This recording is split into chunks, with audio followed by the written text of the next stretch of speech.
ادب سرائے صفحات سے سماعت تک۔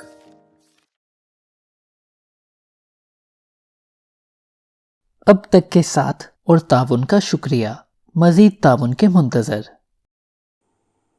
ادب سرائے آگ کا دریا پارٹ 11۔ گرو نے وینا ایک طرف رکھ دی اور سر اٹھا کر گوتم کی طرف دیکھنے لگا۔ یہ ہے، یہ ہے، یہ نہیں ہے، یہ نہیں ہے۔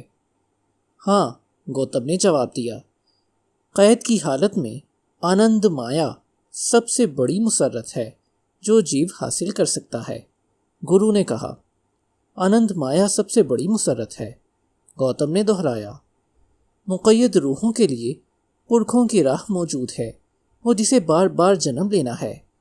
میرے پرکھ، بھاٹ کی آواز گوتم کے کانوں میں گونجی، اور روح دھوئیں اور رات اور اماوس کی اندھیری تاریخی راتوں میں سے گزرتی ہے۔ وقت اپنے آپ سے منحرف نہیں ہوتا، وقت سے تم بچ نہیں سکتے، اور اپنی اصلی حالت کو پا کر کوئی چیز اپنے آپ سے انحراف نہیں کرتی۔ گرو نے مزید کہا، وقت کے سامنے کوئی رشتے نہیں ہیں، کوئی منطق، کوئی طاقت۔ وقت پر تمہارا قابو نہیں ہے۔ جو آنکھیں رکھتا ہے وہ وقت کے ارتقاء کو پہچان لیتا ہے۔ لیکن آنکھیں کہاں ہیں؟ گوتم نے سوال کیا۔ پراکرتی اندھی ہے اور پرش لنگڑا رہی ہے، جو کہ اندھی پراکرتی پر سوار ہے۔ پرکرتی اندھی ہے اور بے حس، گرو نے جواب دیا۔ پرش اسے دیکھتا ہے تو شعور کا خارجی اور مادی دنیا میں اور داخلی اور ذہنی دنیا میں اکٹھا ارتقاء ہوتا ہے، اور ادراک اور خیال کی تخلیق پراکرتی ابدی ہے۔ ہمہ وقت مصروف عمل جب تک پرش کی نظروں میں رہے ارتقاء کی منزلیں طے کرتا ہے۔ بے حس مادہ ذہن کی جوت سے روشن ہو جاتا ہے۔ ذہن میں بڑا خطرہ ہے، اکھلیش نے کہا۔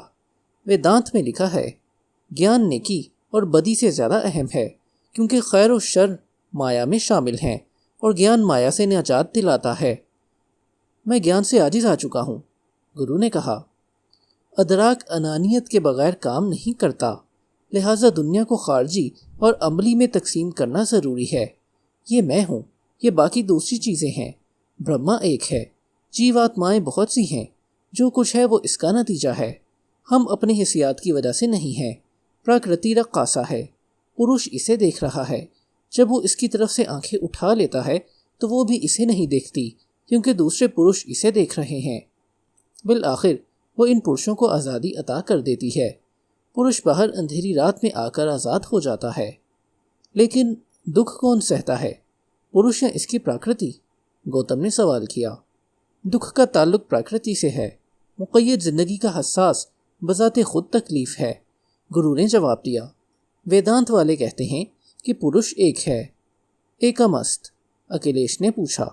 ہاں، اور کپل کا کہنا ہے کہ پرش ایک ہوتا ہے، تو اگر ایک انسان خوش ہوتا ہے تو وہ سارے انسان خوش ہوتے ہیں۔ ایک رنجیدہ ہوتا تو سارے کے سارے رنجیدہ ہو جاتے۔ لیکن انسان اپنے اعمال اور اپنی نسل اور اپنی زندگی کے ادوار اور ورن آشرم کے لحاظ سے مختلف ہیں، گرو نے کہا۔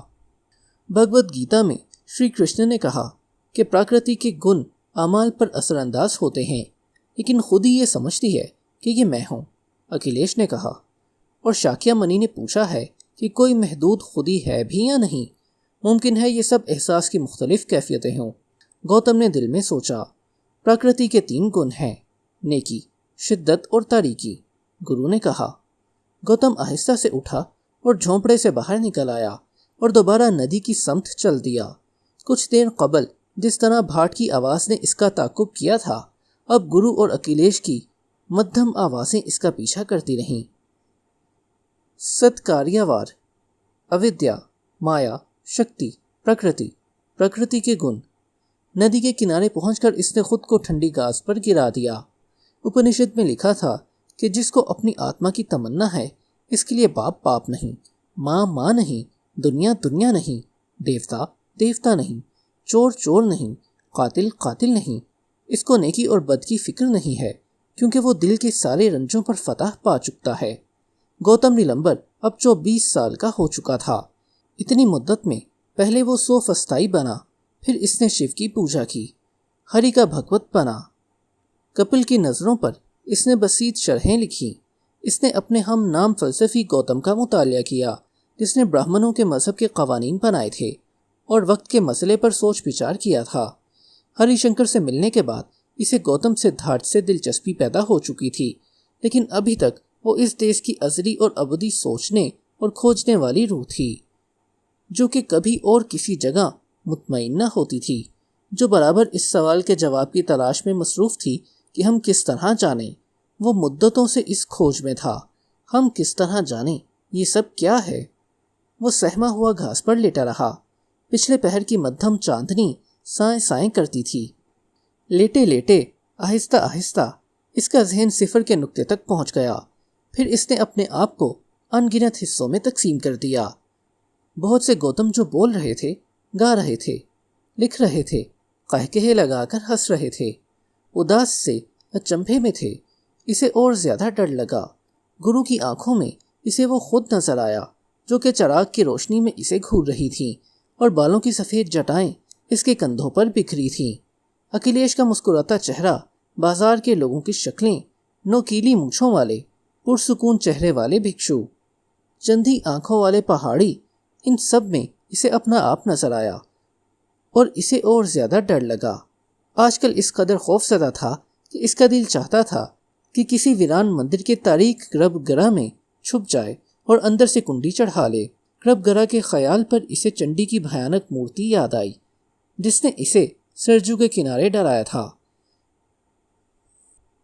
یہ ساری دنیا مل کر چاروں طرف سے اس پر حملہ آور کیوں ہو رہی تھیں؟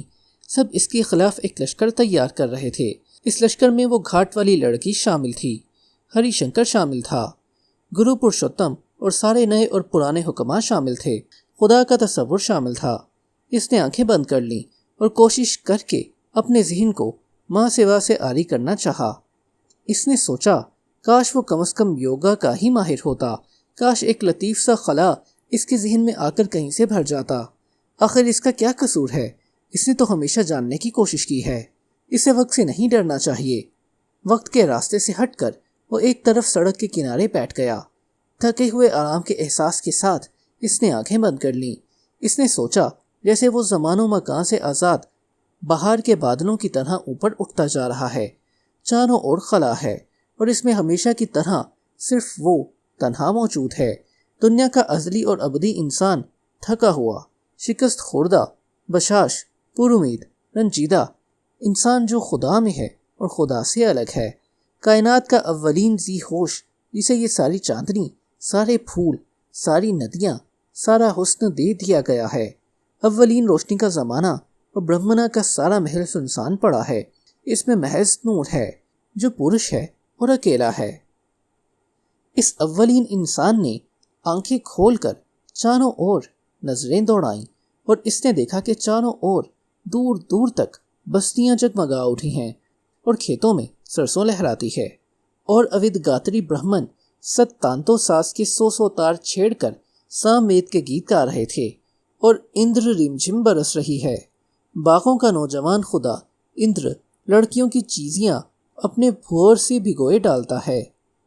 سنہرے بالوں والے نوجوان آریہ سورما میدان میں رتھ دوڑا رہے ہیں، ان کے ہاتھوں میں تیر کمان ہے۔ یہ جنگ اور شاعری کے دیوتاؤں کے پرستار نوجوانوں کا عہد ہے۔ شجاعت کا دور طاقتور کمزور کو زیر کرتا ہے۔ یہ بے خوف نڈر انسان عناصر سے، ظلم سے، موت سے لڑتے ہیں، سوم پی کر رقص کرتے ہیں۔ ان کا فلسفہ تیاگ کا فلسفہ نہیں ہے، یہ زندگی پر جی جان سے عاشق ہیں۔ انہوں نے پھولوں کے نگر آباد کیے ہیں، مٹی کے فصیلوں والے پور بنائے ہیں، لکڑی کے مکانوں میں اگنی شالائیں روشن ہیں، پتھر کے قلعے تعمیر کیے جا رہے ہیں، جمنا کی وادی میں گائیں چر رہی ہیں، رنگین پگڑیاں باندھے، بالوں کی 4 چوٹیاں گوندھے مرگ نینی لڑکیاں پشپ کرما کے لیے پھول چن رہی ہیں۔ ہمالیہ کی وادی میں عظیم شیوالک دریا بہہ رہا ہے، سبزہ زاروں میں ویوکا اور الکھ نند اور بھاگرتی ندیاں گنگناتی ہیں اور ناوتی کوشل دیس کو سیراب کر رہی ہیں۔ اتر میں گیہوں کے کھیتوں کی کھب اور وہ تسیا اور یاس آبیاری کرتے ہیں، جنوب میں مہاندی بہتی ہے۔ یہ سریلی ندیوں کا بہت اتم سنگیت ہے۔ دریا کی لہریں چاندی میں رواں ہیں۔ گوتم نے آنکھیں بند کر کر تصور کیا۔ وہ اس سمے 2000 برس قبل کی دنیا میں پہنچا ہے۔ وہ اس خنک آرام دہ پیاری زمین پر بیٹھا ہے۔ یہ زمین اس کی زمین ہے، اسے اس زمین سے عشق ہے۔ صدیوں سے وہ اس زمین کو سینچ رہا ہے۔ اس نے اس میں خوبصورت درخت لگائے ہیں، دل فریب شہر بسائے ہیں۔ اس زمین پر اس نے محبت کی ہے۔ سنہرے بالوں والا بلند و بالا آریہ جو اپنے سنہری رتھ پر دھرتی کو رونتا مغرب سے مشرق کی طرف آیا تھا۔ اندر کی کمان اس کی میت میں، بارپتی اس کے ساتھ ساتھ ناچتی آ رہی ہے۔ برہما کی بیوی سرسوتی نے اپنی بطخ پر سے جھک کر اس کے کان میں کچھ کہا۔ علم تیرا ہے۔ گنیش نے سونڈ اٹھا کر قلم اس کے ہاتھ میں دے دیا۔ ادب سرائے۔